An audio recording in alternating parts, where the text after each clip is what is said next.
सीमित मत कीजिए। सदगुरु परमहंस नेही बाबा हमारे इस धाराधाम के बहुत बड़ी बड़ी विभूति हो गए हैं, लेकिन उनका जीवन काल 20वीं सदी का, लेकिन संत परंपरा की शुरुआत 13वीं शताब्दी में हुई।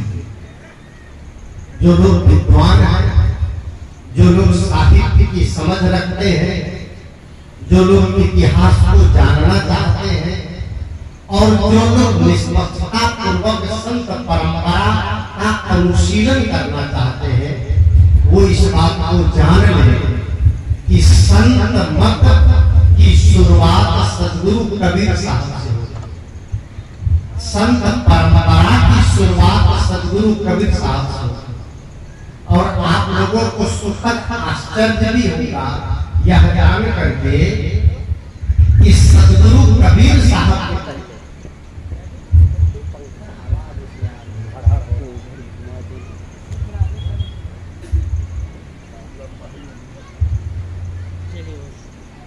आप लोगों को सुखद आश्चर्य होगा कि संत शब्द सदगुरु कबीर के पहले भारतीय साहित्य में दर्ज है। जो लोग विद्वान हैं, जो लोग भारतीय मध्यकालीन इतिहास को जानते हैं, वो इस बात को समझेंगे कि संत कबीर साहब को संत मत का प्रवर्तक क्यों कहा जाता है। प्रवर्तक का मतलब होता है परिवर्तन करने वाला, शुरुआत करने वाला, प्रभावित करने वाला और वहां से आरंभ करने वाले को प्रवर्तक कहा जाता है।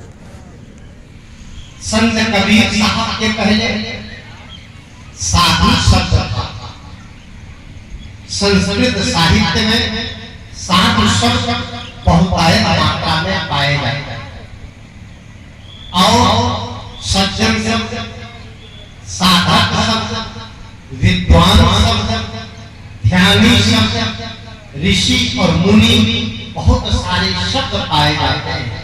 किंतु इस बात को आज आप जान लें कि संत शब्द की शुरुआत सदगुरु कबीर से। सदगुरु कबीर संत परंपरा के एक ऐसे महापुरुष हुए हैं जिन्होंने भारतीय मध्य परंपरा को, मध्यकाल के इतिहास को संतों के विचारों से समृद्ध किया। आप नाम लेंगे, उसके पहले आप इतिहास काल के पहले जाएं, प्राक इतिहास काल में जाएं तो उपनिषद का चिंतन है, भारतीय 6 दर्शन है, सांख्य, योग, न्याय, वैशेषिक, मीमांसा और वेदांत। इन 6 दर्शन के संस्थापक अलग अलग हैं। कपिल, पतंजलि, वादरायण, ऐसे अनेक अनेक जो दर्शनों के रचयिता हैं वो सारे दार्शनिक हैं। लेकिन आप पाएंगे सनंदन, सनातन, सनत कुमार, याज्ञवल्क्य, अंगिरा, बहुत सारे नाम हैं ऋषियों के। इनके नाम में संत शब्द नहीं, इनके नाम में संत शब्द का प्रयोग नहीं होता। ये ऋषि थे, ये मुनि थे, ये साधक थे, ये विद्वान थे, ये चिंतक थे। लेकिन सदगुरु कबीर साहब ने संत शब्द का प्रयोग करके मानव मध्य इतिहास काल की परंपरा को समृद्ध कर दिया। तब से ये चला संत मत। और उसके पीछे एक लंबी श्रृंखला है। सदगुरु कबीर साहब के समकालीन संत है नानक साहब, रविदास साहब, पीपा साहब और भी बहुत सारे नाम हैं और उनकी शिष्य परंपरा है। फिर तो दादू साहब, दरिया साहब, पलटू साहब, घीसा साहब, जगजीवन साहब, फुल्ला तुलसी साहब, देवी साहब, ये सब संतों की परंपरा है। लंबी फहरिस्त है। सदगुरु कबीर साहब एक ऐसे महापुरुष हुए हैं जिन्होंने केवल संत को समृद्ध नहीं किया, मानव समाज को मानवीय धरातल पर खड़ा करने का आजीवन वकालत, मनुष्य को मनुष्य बनने के लिए, मानव को मानव बनने के लिए, इंसान को इंसान बनने के लिए और समाज में मानवीय एकता पर उन्होंने जो दृष्टि डाला, सब मनुष्य को बराबर, कोई छोटा नहीं, कोई बड़ा नहीं, मनुष्य मनुष्य में तो एकता किया ही किया, नारी और पुरुष को भी उन्होंने एक समान समझा। हमारी भारत की प्राचीन परंपरा में अनमेल विवाह होता था, लड़कियों को मनुष्य नहीं समझा जाता, औरतों को मनुष्य का दर्जा नहीं दिया जाता। आप सब आज से 50, 60, 70 साल पहले, 100 साल पहले भारतीय ग्रामीण जनजीवन को निहार तो देखिएगा कि 18 साल का लड़का होता था, 20 साल 22 साल का लड़का होता था और 12 साल की लड़की से शादी कर दिया और लड़की को लड़का दिखाया नहीं जाता था। माँ बाप जो कर देते थे और लड़की अपना किस्मत समझकर उस पुरुष के साथ में, पुरुष को पति को देवता मानकर और उनकी सेवा करती थी, उनके बर्तन धोती थी, उनका भोजन बनाती थी, उनके कपड़े धोती थी, उनके पैर में तेल लगाती थी, उनको देवता समझती थी। और शायद इसीलिए ये कहा गया है कि पुरुष चाहे काना हो, चाहे दारूबाज हो, चाहे शराबी हो, चाहे जुआरी हो, चाहे मांसाहारी हो और चाहे जितनी गाली देता हो, वो नारी के लिए भगवान के समान। क्या ये बात आज की लड़कियों को मान्य होगी? क्या आजकल की लड़कियों के लिए ये बात उचित है? सदगुरु कबीर साहब ने इस विषमता को देखा और उन्होंने कहा, पंडित देखो हृदय विचारी, को पुरुषा को नारी। कौन पुरुष और कौन नारी? आज हमारे देश में सदगुरु कबीर साहब के जमाने के पहले नारियों को जानवर की तरह देखते थे, नारियों को केवल भोग की वस्तु मानी जाती, न लड़कियों को केवल घर की नौकरानी मान लिया जाता था और कहीं कहीं तो केवल संतति उत्पन्न करने की मशीन मान लिया। केवल नारी बच्चा पैदा करे, घर में रहे। लेकिन सदगुरु कबीर ने मध्य इतिहास काल में कहा, नहीं, नारी को भी उतना हक मिलना चाहिए जितना हक पुरुषों को। आपको आश्चर्य हो, इतिहास को उठा के पढ़ देखिए, पढ़िए। अभी 30, 35, 40 साल पहले तक दक्षिण भारत में लड़कियों को देवदासियां बना करके समर्पित कर दिया। अभी भी आप देखिए दक्षिण भारत के इतिहास को खोजिए, उत्तर भारत में भी ये था, लड़कियों को देवदासियां मान करके समर्पित कर दिया जाता था। कहां? मंदिरों।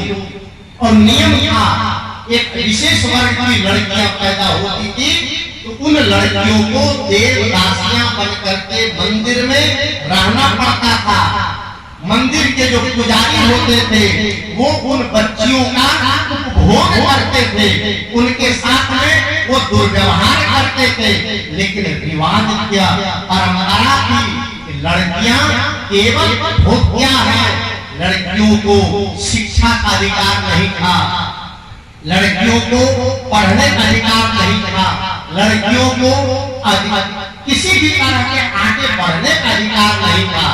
सदगुरु कबीर साहब ने कहा, ये समाज में अन्याय है, ये समाज में शोषण है, ये समाज में एक तरफा एकांगी विचार है। इस विचार को उन्होंने खत्म किया और कहा, जे जे औरत मर्द पाने सो सब रूप तुम्हारा। आज हमारी बेटियां खरीदने खरीदने की चीज नहीं।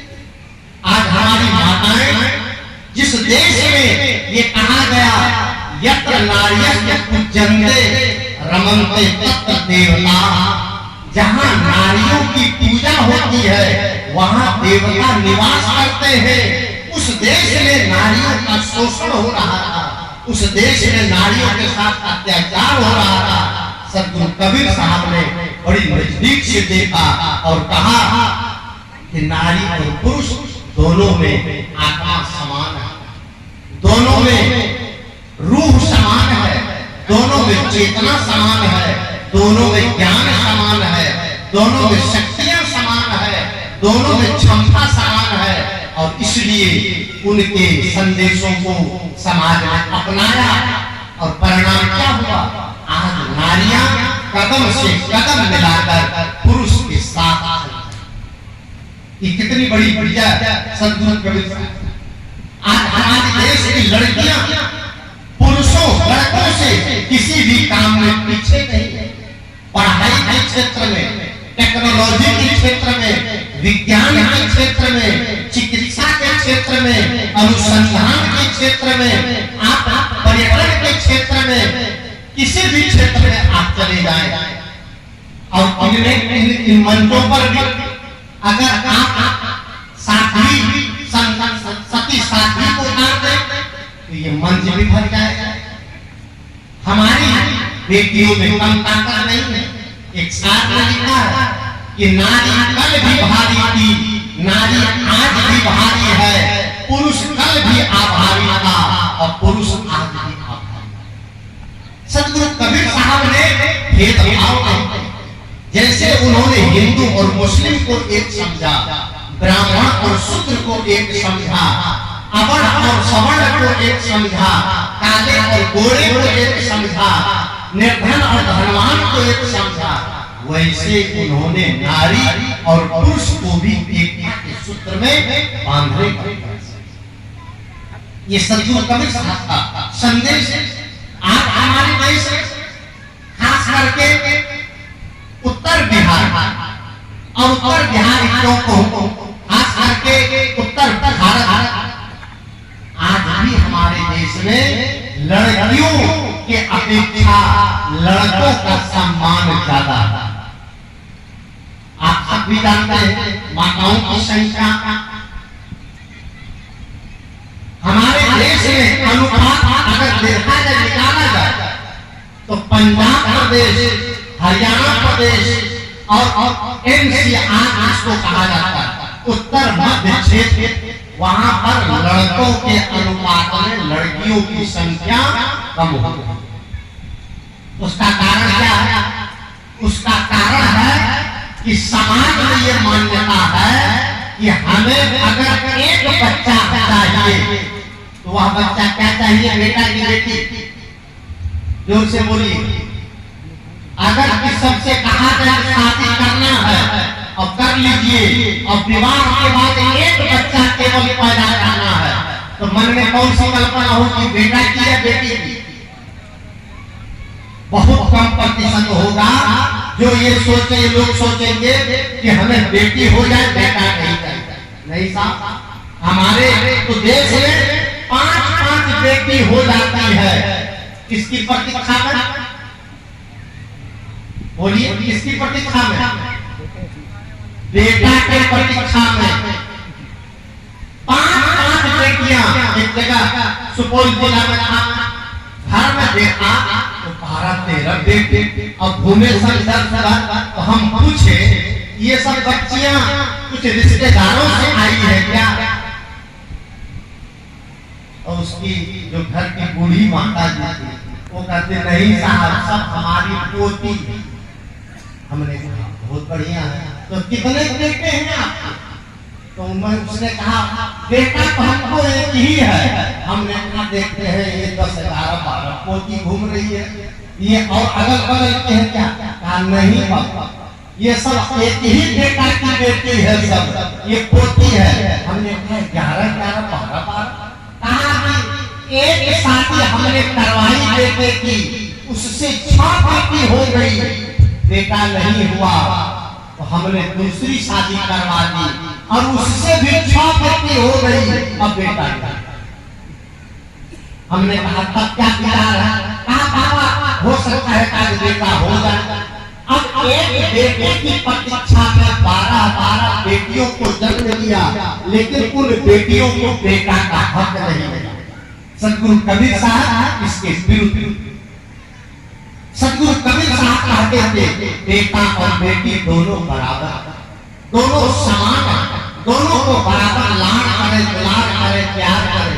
और जब कई बेटियों के बाद बेटा जन्म लेता है, मैं थोड़ी इस प्रसंग को शॉर्ट करके संचन करके आगे बढ़ूंगा।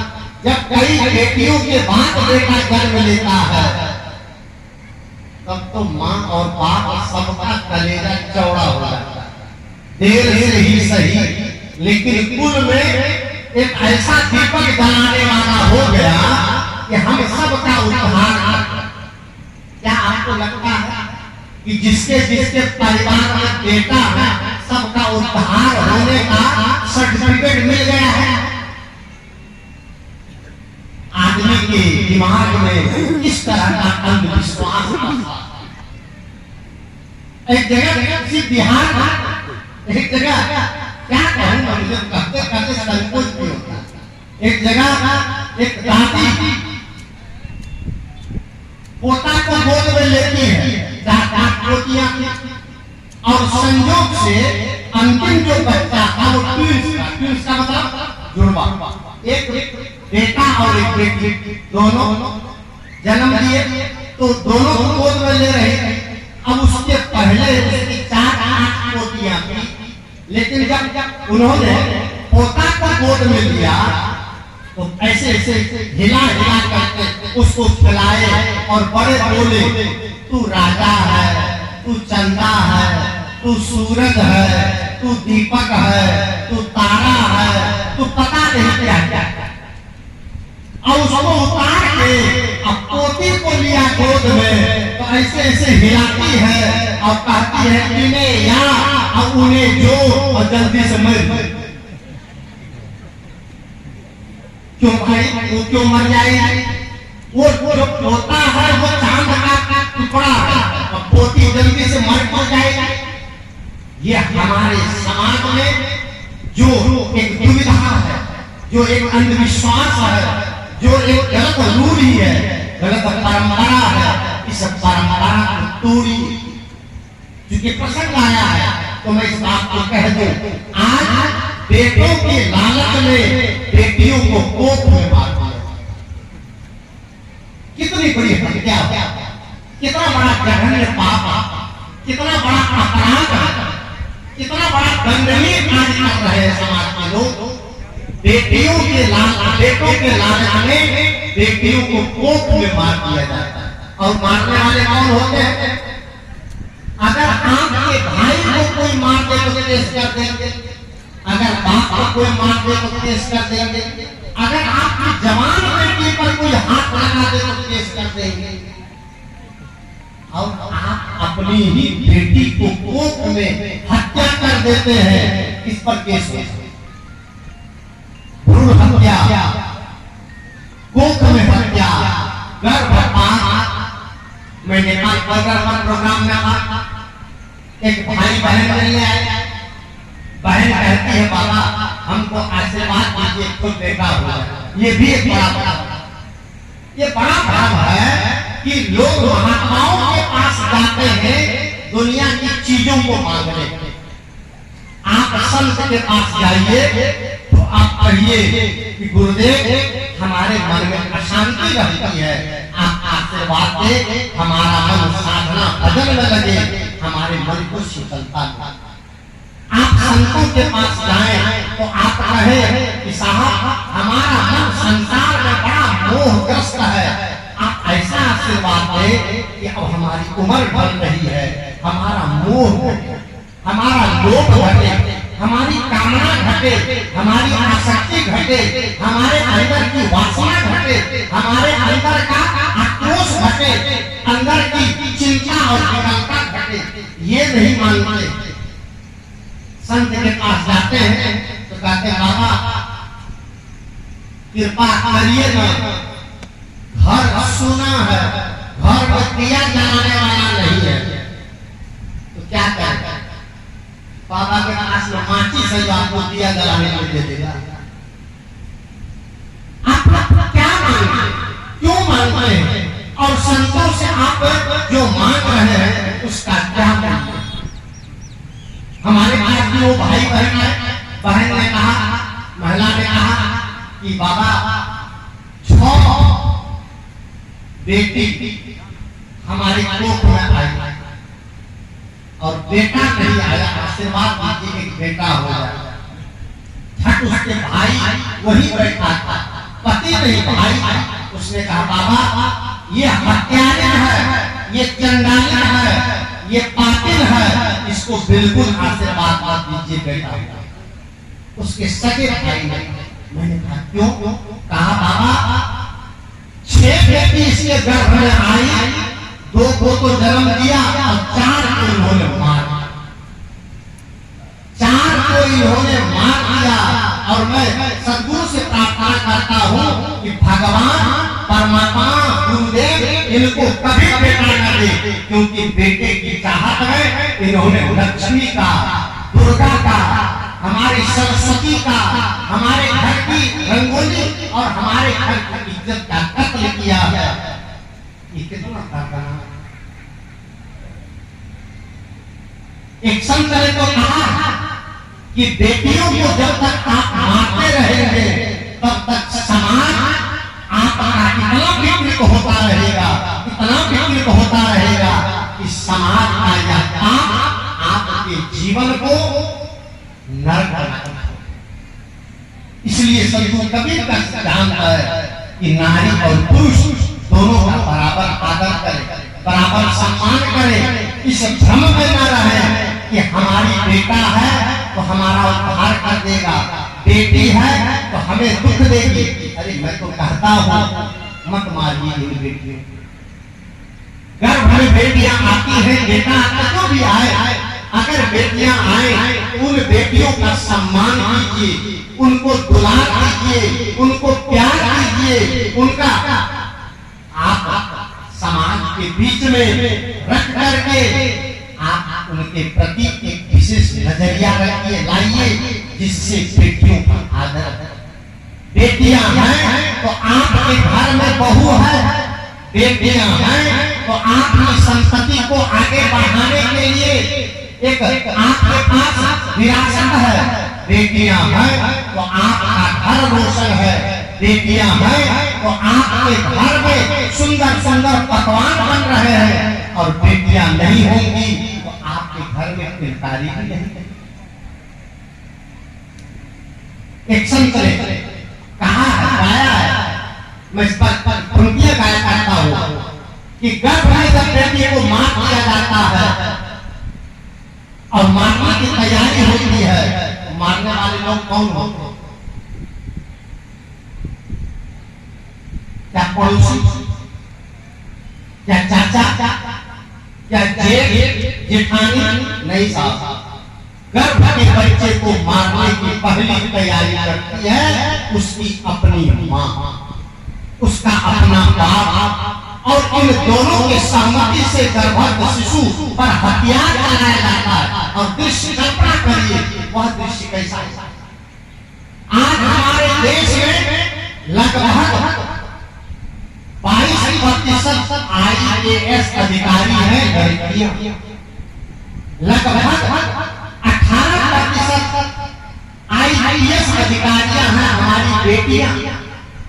इतना ही नहीं, आप देखिए आज बेटियां मिलिट्री ज्वाइन कर रही है, कमांडो ज्वाइन कर रही है, हवाई जहाज उड़ा रही है, फाइटर जेट उड़ा रही है, बड़े बड़े संशोधन, बड़े बड़े अनुसंधान कर रही है, बड़े बड़े देशों की राजनीति को संभाल रही है। बेटियों से इतनी घृणा क्यों? नारियों से इतनी घृणा क्यों? नारियों के साथ पक्षपात क्यों?